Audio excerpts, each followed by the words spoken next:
ಆತ್ಮೀಯರೇ, ಸ್ನೇಹಿತರೆ, ನಾವು ನಿನ್ನೆ ದಿವಸ ಈ ಪೀನಿಯಲ್ ಗ್ಲ್ಯಾಂಡ್ ಬಗ್ಗೆ ಅಂದರೆ ಪೀನಿಯಲ್ ಗ್ರಂಥಿ ಬಗ್ಗೆ ತಿಳ್ಕೊಂಡಿದ್ವಿ. ಸ್ವಲ್ಪ ಮಾಹಿತಿ ತಿಳ್ಕೊಂಡಿದ್ವಿ. ಈಗ ಇದಕ್ಕೆ ಹಿನ್ನೆಲೆ ಏನಿದೆ, ಹಿಸ್ಟ್ರಿ ಏನಿದೆ ಈ ಪೀನಿಯಲ್ ಗ್ಲ್ಯಾಂಡ್ ಬಗ್ಗೆ ಸ್ವಲ್ಪ ತಿಳ್ಕೊಳ್ಳೋಕೆ ಪ್ರಯತ್ನ ಮಾಡೋಣ. ಮೊದಲನೇದಾಗಿ, ಪೀನಿಯಲ್ ಗ್ರಂಥಿ ಅಂದರೆ ಯಾವುದೂ ಅಲ್ಲ. ಪೀನಿಯಲ್ ಗ್ರಂಥಿ ಅಂದರೆ ಥರ್ಡ್ ಐ ಅಷ್ಟೇ. ಈ ಎರಡು ಕಣ್ಣುಗಳು ಮುಚ್ಚಿದ್ರೆ ಓಪನ್ ಆಗೋದು ಥರ್ಡ್ ಐ. ಈ ಎರಡು ಕಣ್ಣಲ್ಲಿ ಓಪನ್ ಇರುವಾಗ ಮೂರನೇ ಕಣ್ಣು ಓಪನ್ ಆಗಲ್ಲ. ಅರ್ಥ ಆಯ್ತಾ? ಯಾಕಂದ್ರೆ ಎರಡು ಕಣ್ಣುಗಳಿಂದ ಹೊರಗಡೆ ಹೋಗುವಂತ ಶಕ್ತಿಯನ್ನು ನಾವು ಹಿಂದ್ಗಡೆ ಅಂದ್ರೆ ಒಳಗಡೆ ಪ್ರಸಾರ ಮಾಡಬೇಕು. ಈಗಾಗಲೇ ನಾನು ಹಿಂದಿನ ತರಗತಿಯಲ್ಲಿ ಹೇಳಿದ್ದೀನಿ.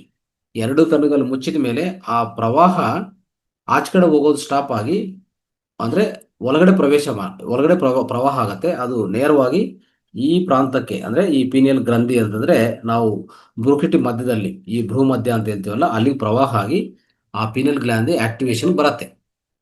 ಆ ರೀತಿಯಲ್ಲಿ ಧ್ಯಾನ ವಿಧಾನದಲ್ಲಿ ಆ ರೀತಿಯಲ್ಲಿ ಆಗುತ್ತೆ. ಅದಕ್ಕೆ ನಾವು ಕಣ್ಣುಗಳು ಮುಚ್ಚಿದ ಮೇಲೆ ನಮ್ಮ ಪ್ರಾಣಶಕ್ತಿ ಈ ಕಣ್ಣುಗಳಿಂದ ಆಚೆ ಕಡೆ ಬಿಡ್ತಾ ಇರ್ತೀವಲ್ಲ, ಅದನ್ನು ಕಣ್ಣುಗಳು ಮುಚ್ಚಿದ ಮೇಲೆ ಫಸ್ಟ್ ಲಾಭ ಅದೇ ನಮಗೆ.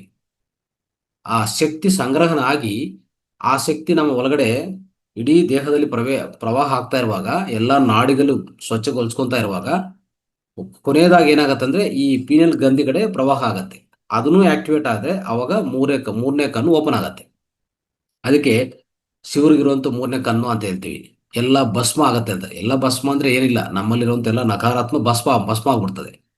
ಅರ್ಥ ಆಯ್ತಾ? ಮೂರನೇ ಕಣ್ಣು ಓಪನ್ ಆದ್ರೆ ನಮ್ಮಲ್ಲಿರುವಂತ ಎಲ್ಲ ನಕಾರಾತ್ಮ ಶೂನ್ಯವಾಗತ್ತೆ. ಆದ್ರೆ ಅದರಿಂದ ಈ ಮೂರನೇ ಕಣ್ಣು, ಥರ್ಡ್ ಐ, ಮೂರನೇ ಕಣ್ಣು, ಈ ಪಿನಿಯಲ್ ಗ್ರಂಥಿ ಎಲ್ಲ ಒಂದೇ. ಆದ್ರೆ ಇದು ನಮ್ಮ ದೇಹದಲ್ಲಿ ಹೇಗಂದ್ರೆ, ನಮ್ಮ ಈ ಮಾನವ ದೇಹದಲ್ಲಿ ಒಂಥರ ಆತ್ಮಕ್ಕೂ ಸ್ಥಾನ ಅಂತ ಹೇಳ್ಬೋದು. ಆತ್ಮಕ್ಕೂ ಸ್ಥಾನ ಅಂತಂದ್ರೆ ಆತ್ಮಕ್ಕೂ ಸಂಪರ್ಕ ಇಲ್ಲಿಂದನೇ ಶುರು ಆಗೋದು. ಅಲ್ಲಿವರೆಗೂ ಯಾವುದೇ ಸಂಪರ್ಕ ಸಿಗಲ್ಲ ನಮಗೆ, ಈ ಪೀನಿಯಲ್ ಗ್ರಂಥಿಯಿಂದನೇ ಸಿಗೋದು ಅಲ್ವಾ?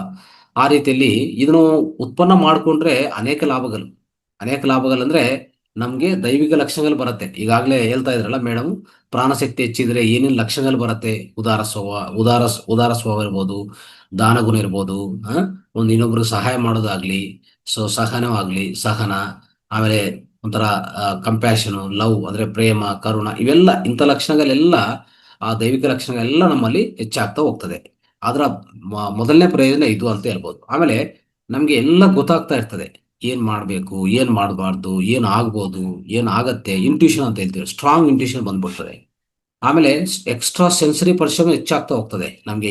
ಈ ಮೂರನೇ ಕಣ್ಣು ಉತ್ಪನ್ನ ಆಗ್ತಾ ಇದ್ರೆ, ಪೀನಿಯಲ್ ಗ್ರಂಥಿ ಆಕ್ಟಿವೇಟ್ ಮಾಡ್ಕೊಂಡ್ರೆ ಅಷ್ಟೆಲ್ಲ ಲಾಭ. ನೋಡಕ್ಕೆ ಅದು ಸಣ್ಣದಾಗಿರುತ್ತೆ. ಆಕ್ಚುಲಿ ಪೀನಿಯಲ್ ಅಂದ್ರೆ ಪೈನ್ ಕೋನ್. ಅದು ಶೇಪ್ ಹೆಂಗಿರ್ತದೆ ಅಂದ್ರೆ ಒಂಥರ ಕೋನ್ ತರ, ಈ ತರ ಕೋನ್ ತರ ಇರ್ತದೆ, ಕೋನ್ ಶೇಪ್. ಆ ತರ ಇರುವಾಗ ಆ ಪೈನ್ ಕೋನ್ ಅಂತ ಆ ಪದ ಅಲ್ಲಿಂದನೇ ಬಂದಿರೋದು. ಆಕ್ಚುಲಿ ಹೇಳ್ಬೇಕಂದ್ರೆ ಆ ಹೆಸರು ಬಂದಿರೋದು ಅದೇನೆ, ಪೀನಿಯಲ್ ಅಂತ ಹೇಳ್ತೀವಿ ನಾವು, ಪೀನಿಯಲ್ ಗ್ಲ್ಯಾಂಡ್. ಸೊ ಇಲ್ಲಿ ಇಷ್ಟೆಲ್ಲ ಲಾಭಗಳು ನಮಗೆ ಸಿಗತ್ತೆ. ಅಂದ್ರೆ ಇನ್ನು ಕಾನ್ಸಂಟ್ರೇಷನ್, ಮೆಮರಿ ಪವರ್ ಹೆಚ್ಚಾಗೋದು, ಇದೆಲ್ಲ ಆಗ್ತದೆ. ಆಮೇಲೆ ಇನ್ನೊಂದು, ನಾವು ಯಾವುದೇ ಒಂದು ದೃಶ್ಯೀಕರಣ ಮಾಡ್ಬೇಕಂದ್ರೆ ಅದ್ಭುತ ರೀತಿಯಲ್ಲಿ ದೃಶ್ಯೀಕರಣ ಮಾಡ್ತೀವಿ. ಯಾರಿಗಾದ್ರೂ ಯಾವ್ದನ್ನ ಒಂದು ಸಾಕಾರ ಮಾಡ್ಕೋಬೇಕಂತಂದ್ರೆ, ಅಂದ್ರೆ ಒಂದು ಸಂಕಲ್ಪ ಇದೆ, ಆ ಸಾಕಾರ ಮಾಡ್ಕೋಬೇಕಂದ್ರೆ ಆ ದೃಶ್ಯೀಕರಣ ಅತ್ಯದ್ಭುತವಾಗಿರುತ್ತೆ. ಯಾರಿಗೆ? ಪೀನಿಯಲ್ ಗ್ಲ್ಯಾಂಡ್ ಆಕ್ಟಿವೇಟ್ ಮಾಡಿರೋರಿಗೆ. ಅರ್ಥ ಮಾಡ್ಕೊಳ್ಳಿ.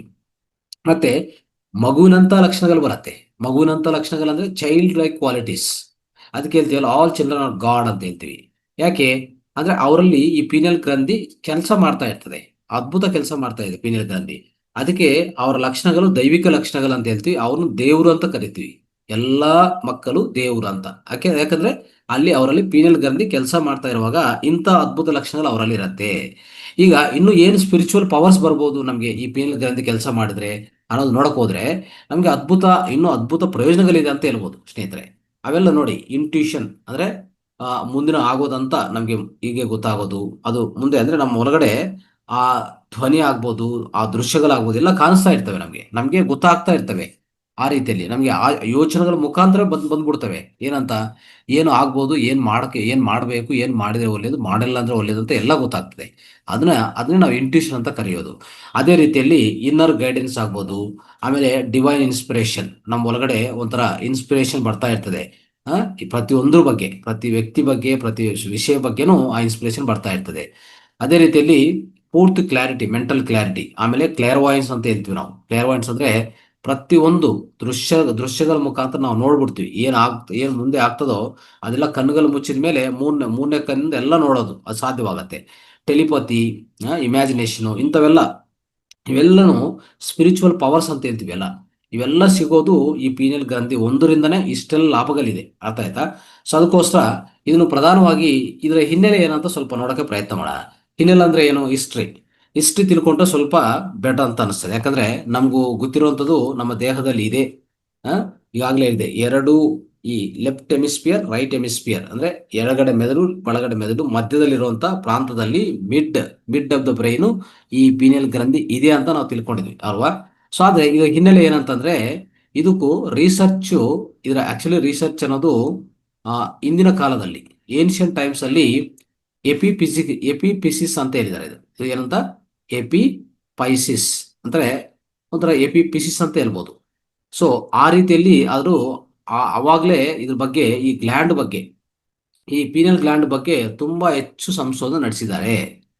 ಅದು ಉದಾಹರಣೆಗೆ ಹೇಳೋಣ, 4th ಸೆಂಚುರಿ 4ನೇ ಶತಮಾನ ಬಿಸಿಯಲ್ಲಿ ಈ ಗ್ರೀಕಲ್ಲಿ ಒಬ್ಬರು ವ್ಯಕ್ತಿ ಎರೋಪಿಲಸ್ ಆಫ್ ಅಲೆಕ್ಸಾಂಡ್ರಿಯಾ ಅಂತ ಅವರು ಏನಂತ ಕರಿತಾರೆ ಅಂದ್ರೆ ಇದನ್ನು ಈ ಪೀನಲ್ ಗ್ರಂಥಿ ನಮ್ಮ ಫ್ಲೋ ಆಫ್ ಥಾಟ್ಸ್ನು ಒಂಥರ ನಿಯಂತ್ರಣ ಮಾಡತ್ತೆ ಅಂತ ಹೇಳಿದ್ದಾರೆ. ನೋಡಿ, ಆ ಸಮಯದಲ್ಲೇ ಅಂದ್ರೆ ನಮ್ಮ ಥಾಟ್ಸ್, ನಮ್ಮ ಈ ಆಲೋಚನೆಗಳ ಪ್ರವಾಹ ಇದೆಲ್ಲ ಅದನ್ನು ಚೆನ್ನಾಗಿ ನಿಯಂತ್ರಣ ಮಾಡೋದು ಪೀನಿಯಲ್ ಗ್ಲ್ಯಾಂಡ್ ಅಂತ ಹೇಳ್ಬಿಟ್ಟಿದ್ದಾರೆ ಆ ಸಮಯದಲ್ಲೇ.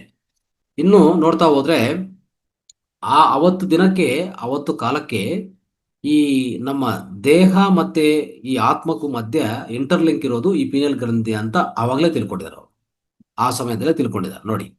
ಆಮೇಲೆ ಇನ್ನು ನೋಡ್ತಾ ಹೋದ್ರೆ ಗ್ರೀಕ್ ಡಾಕ್ಟರ್ ಒಬ್ರು, ಅವರು 129 AD 201 AD ಈ ಮಧ್ಯದಲ್ಲಿ ಏನಂತ ಹೇಳಿದ್ದಾರೆ ಅಂದ್ರೆ ಅವರು ಈ ಪರ್ಟಿಕ್ಯುಲರ್ ಆರ್ಗಾನ್ ಅಂದ್ರೆ ಈ ಪೀನಿಯಲ್ ಗ್ಲ್ಯಾಂಡ್ ಒಂಥರ entry for the portal of thoughts ಅಂದ್ರೆ ಈ ಥಾಟ್ಸ್ಗಳು ಪ್ರವೇಶ ಅಂದ್ರೆ ಯೋಚನೆಗಳು ಪ್ರವೇಶ ಮಾಡೋಕ್ಕೆ ಒಂದು ದೊಡ್ಡ ಒಂಥರ ಮೂಲ ಕಂಬನ ಇಲ್ಲಾಂದ್ರೆ ಧ್ವಜಸ್ತಂಭ ಅಂತ ಹೇಳ್ತೀವಲ್ಲ ಆ ರೀತಿಯಲ್ಲಿ ಅಂತ ಅವಾಗಲೇ ಹೇಳಿದ್ದಾರೆ.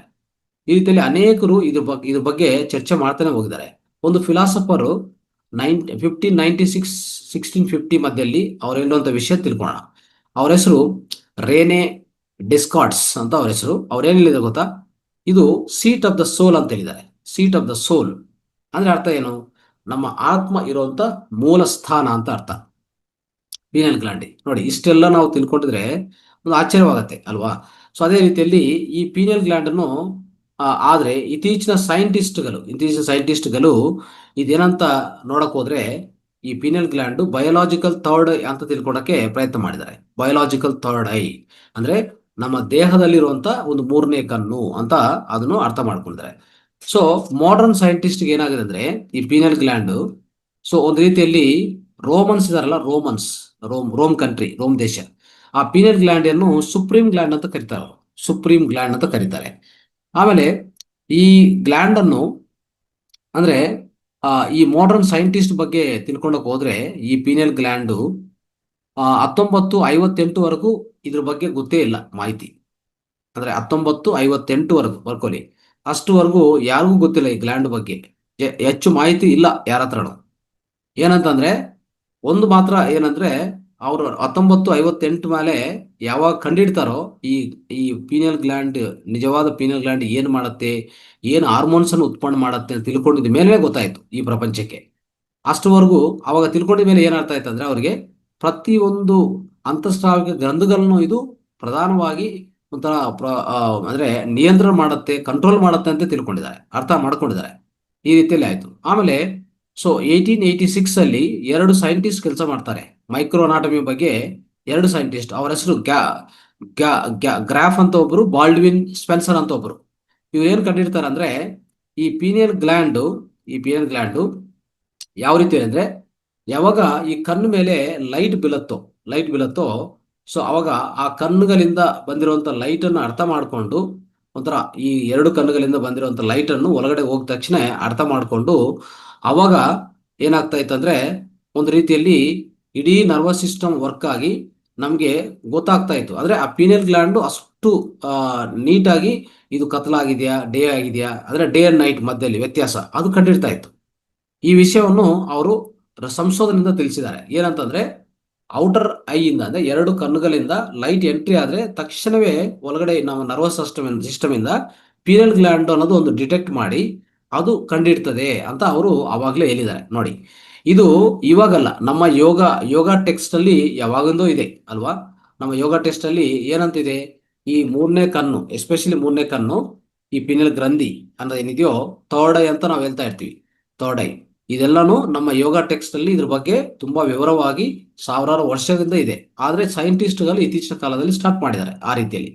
ಆಮೇಲೆ ಅವ್ರು ಇನ್ನೊಂದು ಏನು ಕಂಡಿಡಿದ ಅಂದ್ರೆ, ಎರಡು ಹಾರ್ಮೋನ್ಸ್ ಅಂದ್ರೆ ಎರಡು ಮೇನ್ ಹಾರ್ಮೋನ್ಸ್ ಉತ್ಪನ್ನ ಆಗುತ್ತೆ ಇಲ್ಲಿಂದ. ಅದನ್ನ ಅರ್ಥ ಮಾಡ್ಕೊಳ್ಳಿ. ಎರಡು ಮೇನ್ ಹಾರ್ಮೋನ್ಸ್, ಒಂದು ಸೆರೋಟೋನಿನ್, ಎರಡನೇದು ಮೆಲಟೋನಿನ್. ಓಕೆ, ಸೆರೋಟೋನಿನ್ ಮೆಲಟೋನಿನ್ ಅದು ಉತ್ಪನ್ನ ಆಗ್ತದೆ ಈ ಯಾವುದಿಂದ, ಈ ಪೀನಿಯಲ್ ಗ್ರಂಥಿಯಿಂದ. ಅದನ್ನ ಅರ್ಥ ಮಾಡ್ಕೊಳ್ಳಿ. ಇಲ್ಲಿ ಸೆರೋಟೋನಿನ್ ಅದು ಪ್ರಧಾನವಾಗಿ, ಸೆರೋಟೋನಿನ್ ಡೇ ಟೈಮ್ ಅಲ್ಲಿ ನೋಡಿ, ಬೆಳಗ್ಗೆ ಒಂದು 6 ಗಂಟೆ ಆಗಿದೆ ಅಂತ ಇಟ್ಕೊಳ್ಳಿ, ಅಲ್ಲಿಂದ ಸೆರೋಟೋನಿನ್ ಸ್ಟಾರ್ಟ್ ಆಗತ್ತೆ. ಅದು ಹೆಚ್ಚೆಚ್ಚಾಗಿ 10 ಗಂಟೆಗೆಲ್ಲ ಪೀಕ್ ಹೋಗುತ್ತೆ. ಮತ್ತೆ ಅಲ್ಲಿಂದ ಕಡಿಮೆ ಆಗ್ತಾ ಸಾಯಂಕಾಲ 6 ಗಂಟೆಗೆಲ್ಲ ಸೆರೋಟೋನಿನ್ ಪೂರ್ತಿ ಕಡಿಮೆ ಆಗ್ತಾ ಬರ್ತದೆ. ಆದ್ರೆ ಸೆರೋಟೋನಿನ್ ಇಂದನೇ ಮೆಲಟೋನಿನ್ ತಯಾರಾಗೋದು.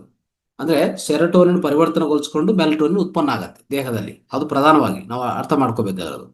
ಅಂದ್ರೆ ಈ ರೀತಿಯಲ್ಲಿ ಈ ಎರಡೂ ಕೆಮಿಕಲ್ಸ್ನು ತಯಾರಾಗೋದು ಎಲ್ಲಿ ತಯಾರಾಗತ್ತಂದ್ರೆ ನಮ್ಮ ಪೀನಲ್ ಗ್ರಂಥಿಯಲ್ಲೇ ತಯಾರಾಗೋದು, ಅದೇ ಉತ್ಪನ್ನ ಮಾಡೋದು. ಇದನ್ನ ಅರ್ಥ ಮಾಡ್ಕೋಬೇಕು ನಾವು ಆ ರೀತಿಯಲ್ಲಿ.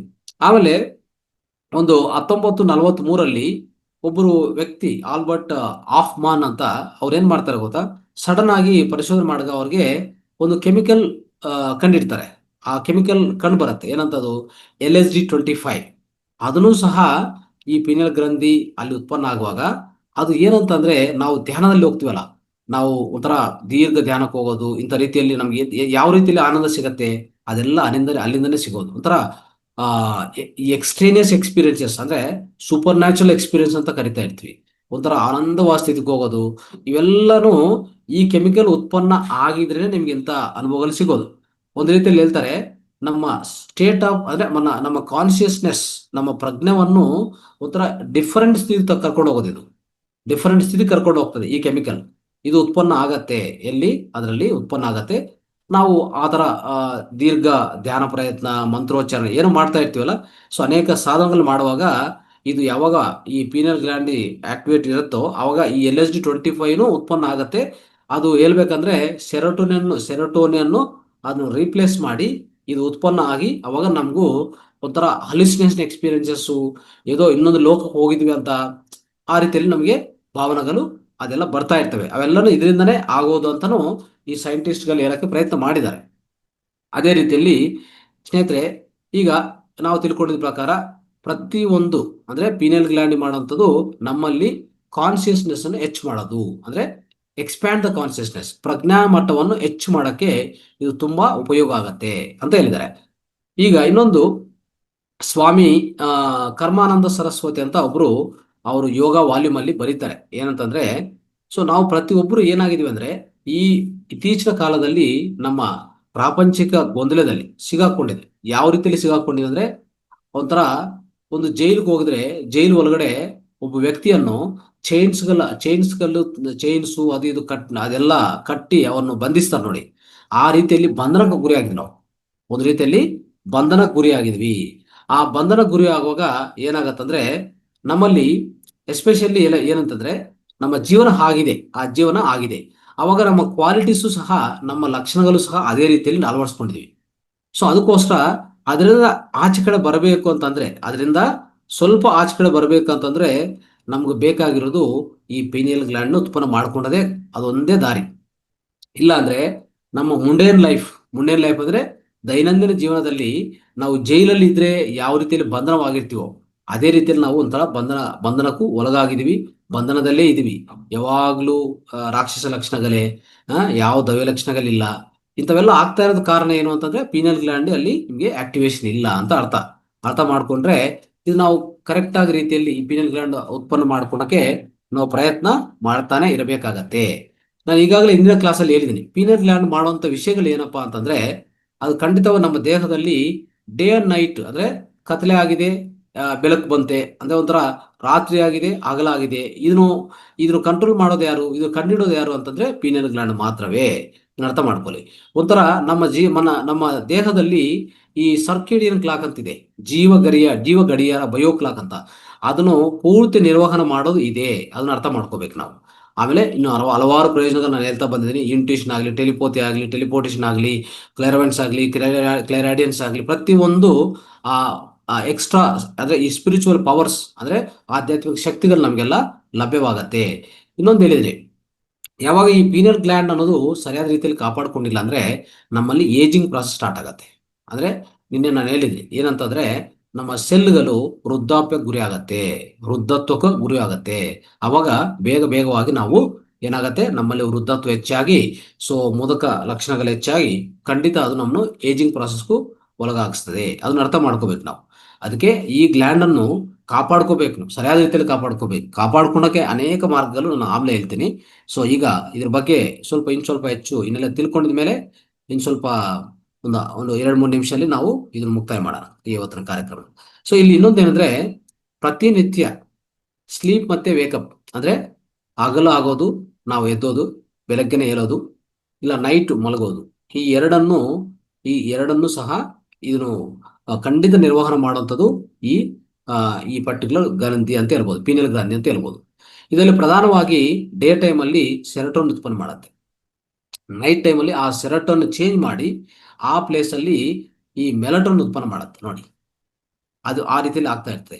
ಅದಕ್ಕೆ ಈ ಎರಡು ಹಾರ್ಮೋನ್ಗಳನ್ನು ಏನಂತ ಕರಿತೀವಿ ಅಂದ್ರೆ ನ್ಯೂರೋ ಟ್ರಾನ್ಸ್ಮಿಟರ್ಸ್ ಅಂತ ಹೇಳ್ತೀವಿ ನಾವು. ಏನಂತ? ನ್ಯೂರೋ ಟ್ರಾನ್ಸ್ಮಿಟರ್ಸ್ ಅಂತ ಕರಿತಾ ಇರ್ತೀವಿ.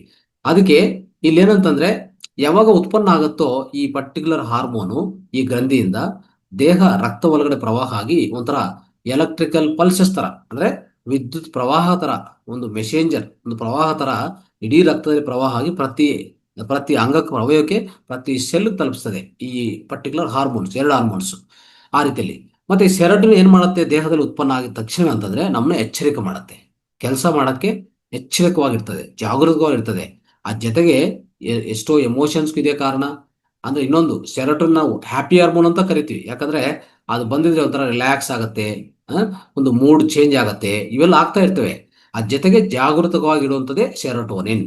ಯಾವಾಗ ಮೆಲಟೋನಿನ್ ಹಾರ್ಮೋನ್ ಏನಕ್ಕೂ ಕಾರಣ ನಾನು ಈಗಾಗಲೇ ಹೇಳಿದೆ. ಅಂದ್ರೆ ಹಗಲು ರಾತ್ರಿ ಆ ಸಮಯದಲ್ಲಿ, ಅಂದ್ರೆ ಸಂಧ್ಯಾ ವೇಳ ಸ್ಟಾರ್ಟ್ ಆದ್ರೆ ಅಲ್ಲಿಂದ ಉತ್ಪನ್ನ ಆಗ್ತಾ ಹೋಗ್ತದೆ. ನಿಮ್ನು ಈ ಮೆಲಟೋನಿನ್ ಏನ್ ಕರ್ಕೊಂಡು ಹೋಗತ್ತಂದ್ರೆ, ತಕ್ಷಣವೇ ನಿಮ್ಮ ಯಾವಾಗ ಈ ಕಣ್ಣುಗಳ ಮೇಲೆ ಲೈಟು ಬೀಳೋದು ಸ್ಟಾಪ್ ಆಗಿದೆಯಾ ಅವಾಗ ತಕ್ಷಣವೇ ಕಂಡಿಡ್ತದೆ ಏನಂತ, ನೈಟ್ ಆಗಿದೆ. ತಕ್ಷಣವೇ ಮೆಲಟೋನಿನ್ ಉತ್ಪನ್ನ ಆಗತ್ತೆ, ಪೀನಲ್ ಗ್ಲ್ಯಾಂಡ್ ಉತ್ಪನ್ನ ಮಾಡತ್ತೆ. ಮಾಡಿದ ಮೇಲೆ ಇದು ದೀರ್ಘ ನಿದ್ರಕ್ಕೆ ಕಾರಣ ಆಗತ್ತೆ, ಅಂದ್ರೆ ದೀರ್ಘ ನಿದ್ರಕ್ಕೆ ಕರ್ಕೊಂಡು ಹೋಗ್ತದೆ. ಇಲ್ಲ ಅಂದ್ರೆ ನಿದ್ದೆ ಬರೋದಿಲ್ಲ. ಲೈಟ್ಗಳು ಇಟ್ಕೊಂಡು ಈ ಮೆಲಟೋನಿನ್ ಉತ್ಪನ್ನ ಮಾಡಕ್ಕೆ ಕಷ್ಟ ಆಗಿದ್ರೆ ನಿಮ್ಗೆ ನಿದ್ದೆ ಬರೋದಿಲ್ಲ, ಆ ನಿದ್ದೆ ಕೊರತೆ ಆಗತ್ತೆ ಖಂಡಿತ. ಸುಮಾರು ಜನ ಇನ್ಸೋಮ್ನಿಯಿಂದ ಸಫರ್ ಆಗ್ತಾ ಇದ್ದಾರೆ, ಅರ್ಥ ಮಾಡ್ಕೊಳ್ಳಿ.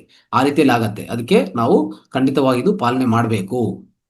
ಅದಕ್ಕೋಸ್ಕರ ನಾವೇನ್ ಮಾಡ್ಬೇಕಂದ್ರೆ, ಪ್ರತಿ ಒಂದು ನಮ್ಮ ಇಡೀ 24 ಅವರ್ಸ್ ಅಲ್ಲಿ ನಾವು ಏನೇನ್ ಮಾಡ್ತೀವೋ, ಅಂದ್ರೆ ಒಂಥರ ಆಹಾರ ತಿನ್ನೋದು, ನಿದ್ದೆ ಮಾಡೋದು, ಮತ್ತೆ ಈ ರೀಪ್ರೊಡಕ್ಷನ್ ಆಗ್ಲಿ, ಇವೆಲ್ಲಾನು ನಿರ್ವಹಿಸೋದು ಯಾವುದು ಅಂದ್ರೆ ನಮ್ಮ ಒಳಗಡೆ ಇರುವಂತ ಇನ್ನರ್ ಕ್ಲಾಕ್, ಅದೇ ಬಯೋ ಕ್ಲಾಕ್, ಅದೇ ಜೀವ ಗಡಿಯಾರ. ಸೊ ಪ್ರತಿಯೊಂದಕ್ಕೆ ಅದೇ ಕಾರಣ.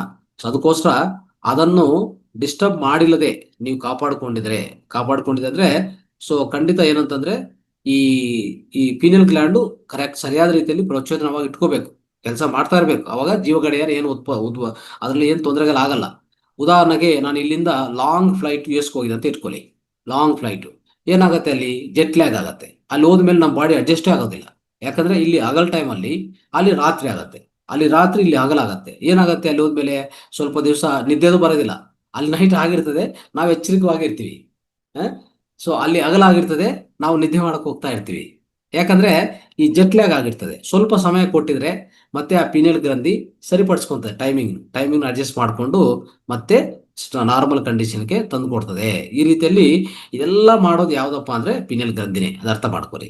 ಆಮೇಲೆ ಇನ್ನೊಂದು ವಿಷಯ ಹೇಳ್ಬಿಟ್ಟು ನಾವು ಮುಕ್ತಾಯ ಮಾಡೋಣ ಕಾರ್ಯಕ್ರಮ. ಇಲ್ಲಿ ಏನಂತಂದ್ರೆ ನೋಡಿ, ಒಂದು ಯಾವುದೇ ನಮ್ಮ ದೇಹದಲ್ಲಿ ಸತ್ತೋಗಿರುವಂತ ಸೆಲ್ಸ್ ಅನ್ನು ರೀಜನರೇಟ್ ಮಾಡೋದು ನೋಡಿ. ಡ್ಯಾಮೇಜ್ಡ್ ಸೆಲ್ಸ್ ಇರ್ತಾವಲ್ಲ, ಅದನ್ನು ರೀಜನರೇಟ್ ಮಾಡೋಂತ ಆ ಕೆಪಾಸಿಟಿ ಯಾವ್ದಕ್ಕೆ ಇದೆ ಅಂತಂದ್ರೆ ಮೆಲಟೋನಿನ್ ಇದೆ. ನಾನು ಈಗಾಗಲೇ ಹೇಳ್ತಾ ಇದ್ದೆ, melatonin is the best antioxidant in our body ಅಂತ ಹೇಳ್ತಾ ಇದ್ದೀರ. ಇದೇನ್ ಮಾಡುತ್ತೆ ಗೊತ್ತಾ, ಸತ್ತೋಗಿರೋಂಥ ಸೆಲ್ಸ್ ಅನ್ನು ಕಡಿಮೆ ಮಾಡೋದು, ಇಲ್ಲ ಪೂರ್ತಿ ತೊಲಗಿಸೋದು. ಈ ಕಾರ್ಯಕ್ರಮ ಮಾಡೋದು ಓನ್ಲಿ ಮೆಲಟೋನಿನ್. ಯಾಕೆ? ನೈಟ್ ಎಲ್ಲ ಸುದ್ದಿ ಆಗ್ತಾ ಇರ್ತದೆ ಮೆಲಟೋನಿನ್ ಬಂದ್ರೆ. ಮೆಲಟೋನಿನ್ ಬಂದಿಲ್ಲ ಅಂದ್ರೆ ಅವಯವ ಸುದ್ದಿ ಮಾಡ್ಕೊಂಡು ಹೋಗೋದಲ್ಲ, ಅವಾಗ ಡಿಟಾಕ್ಸಿಫಿಕೇಶನ್ ಆಗೋದಿಲ್ಲ. ಅವಾಗ ಸತ್ತೋಗಿರೋ ಈ ಸೆಲ್ಸ್ ಇರಲಿ, ಡೆಡ್ ಸೆಲ್ ಇರಲಿ, ಎಲ್ಲ ಆಚೆ ಕಡೆ ಹೋಗ್ಬೇಕಲ್ಲ ದೇಹದಿಂದ. ಯಾವುದೇ ಅಂದ್ರೆ ಮಲದಿಂದ, ಇಲ್ಲಾಂದ್ರೆ ಚರ್ಮದಿಂದ, ಇಲ್ಲಾಂದ್ರೆ ನಮ್ಮ ಶ್ವಾಸ ಆಚೆ ಕಡೆ ಹೋಗೋದು, ಯಾವುದೇ ಇಲ್ಲಿ ವಿಷ ಅನ್ನೋದು ಆಚೆ ಕಡೆ ಕಲಿಸ್ಬೇಕಾಗತ್ತೆ. ಆ ಕಲಿಸ್ಬೇಕಂದ್ರೆ ಈ ಮೆಲಟೋನಿನ್ ಅಂತ ಈ ಆಂಟಿ ಆಕ್ಸಿಡೆಂಟ್ ತುಂಬಾ ಚೆನ್ನಾಗಿ ಕೆಲಸ ಮಾಡುತ್ತೆ. ಉದಾಹರಣೆಗೆ ಇನ್ನೊಂದು ಸಿಂಥೆಟಿಕ್ ಆಂಟಿ ಆಕ್ಸಿಡೆಂಟ್ ಇದೆ. ನಾನು ಇದು ಆಕ್ಚುಲಿ ಟೀಚ್ ಮಾಡ್ಬೇಕು ಅನ್ಕೊಂಡಿದ್ದೀನಿ, ಫ್ಯೂಚರ್ ಟೀಚ್ ಮಾಡ್ತೀನಿ. ಒಂದು ಸಿಂಥೆಟಿಕ್ ಆಂಟಿ ಆಕ್ಸಿಡೆಂಟ್ ಇದೆ. ಇದು ಕೊಂಡ್ಕೋಬೇಕಂದ್ರೆ ತುಂಬಾ ದುಡ್ಡು ಖರ್ಚು ಮಾಡ್ಬೇಕು. ಅದೇನಂತಂದ್ರೆ DMSO ಅಂತ ಹೇಳ್ತೀವಿ, ಡಿಮೆಥೈಲ್ ಸಫೋ ಡಿಮೆಥೈಲ್ ಸಲ್ಫೋ ಆಕ್ಸೈಡ್ ಅಂತ. ಇದು ಏನಂತಪ್ಪ ಅಂದ್ರೆ ಸಿಂಥೆಟಿಕ್ ಆಂಟಿ ಆಕ್ಸಿಡೆಂಟ್. ಇದು ಸೇಮ್ ಕೆಲಸನೇ ಮಾಡೋದು. ಎಲ್ಲಾ ಥೆರಪಿಸ್ಟ್ ಅಲ್ಲಿ ಯೂಸ್ ಮಾಡ್ತಾರೆ. ಇದ್ರ ಗೊತ್ತಿಲ್ಲಿರ್ಬೋದು, ಆದ್ರೆ ಇದು ಮುಂದಿನ ತರಗತಿಯಲ್ಲಿ ತಿಳ್ಕೊಡೋಣ. ಸೊ ಸ್ಟಡೀಸ್ ಎಲ್ಲ ತುಂಬಾ ಸ್ಟಡೀಸ್ ಮಾಡಿ ಇದನ್ನ ಇನ್ವೆಂಟ್ ಮಾಡಿದ್ದಾರೆ, DMSO. ಇದರಿಂದ ನಮ್ಮ ದೇಹದಲ್ಲಿರುವಂತ ಈ ಎಲ್ಲಾ ಸತ್ತೋಗಿರುವಂತ ಅಂದ್ರೆ ಟಾಕ್ಸಿನ್ಸ್ ಆಗಿ ರೂಪಕಲ್ಪನೆ ಆಗಿರುವಂತ ಎಲ್ಲಾ ವಿಷಯಗಳನ್ನು ಆಚೆ ಕಡೆ ಕಲಿಸ್ತದೆ ಇದು. ಸೊ ಅಂತ ಅಂದ್ರೆ ಈ ಇದಕ್ಕಿಂತ ಚೆನ್ನಾಗಿ ಕೆಲಸ ಮಾಡ್ತದೆ ಅಂತ ಹೇಳ್ತಾರೆ. ಯಾವುದು? DMSOಕ್ಕಿಂತ ಚೆನ್ನಾಗಿ ಕೆಲಸ ಮಾಡೋದು ನಮ್ಮ ಮೆಲಟೋನಿನ್. ಮತ್ತೆ ಅದನ್ನು ಸರಿಯಾದ ರೀತಿಯಲ್ಲಿ ಅಳವಡಿಸ್ಕೊಂಡ್ರೆ, ಸರಿಯಾದ ರೀತಿಯಲ್ಲಿ ಉತ್ಪನ್ನ ಮಾಡ್ಕೊಂಡ್ರೆ ಸಾಕಲ್ಲ ನಮ್ಮ ಜೀವನಕ್ಕೆ. ಇನ್ನೇನ್ ಹೇಳ್ತಾರೆ ಅಂದ್ರೆ, ನಮ್ಮ ದೇಹದ ಮೇಲೆ ಈ ಎಲೆಕ್ಟ್ರೋಮ್ಯಾಗ್ನೆಟಿಕ್ ರೇಸ್ ಪ್ರಭಾವ ಇರ್ತದೆ ನೋಡಿ. ಓಕೆ, ಸೊ ಆ ಪ್ರಭಾವವನ್ನು ಕಡಿಮೆ ಮಾಡುವಂತ ಅವಕಾಶ ಈ ಮೆಲಟೋನಿನ್ಗೆ ಇದೆ ಅಂತ ಹೇಳ್ತಾರೆ. ಅದಕ್ಕೋಸ್ಕರ ಸ್ನೇಹಿತರೆ, ಇಷ್ಟೆಲ್ಲ ಅದ್ಭುತ ಪ್ರಯೋಜನಗಳಿರುವಂತ ಈ ಪೀನಿಯಲ್ ಗ್ರಂಥಿಯಿಂದ ನಾವು ಪೀನಿಯಲ್ ಗ್ರಂಥಿಯನ್ನು ಕಾಪಾಡ್ಕೊಳ್ಳೋಣ. ಸರಿಯಾದ ನಿದ್ರೆ, ಸರಿಯಾದ ಆಹಾರ ಶೈಲಿ, ಸರಿಯಾದ ಆರೋಗ್ಯ ಶೈಲಿಯಿಂದ ಇವೆಲ್ಲ ನಾವು ಖಂಡಿತ ಸಾಧಿಸಬಹುದು ಅಂತ ಹೇಳ್ತಾ ಇವತ್ತಿನ ಈ ಭಾಷಣ, ಈ ಸ್ಪೀಚ್ ಅನ್ನೋದು ನಾವು ಮುಕ್ತಾಯ ಮಾಡ್ತಾ ಇದ್ದೀವಿ. ಥ್ಯಾಂಕ್ ಯು, ಧನ್ಯವಾದ, ನಮಸ್ತೆ.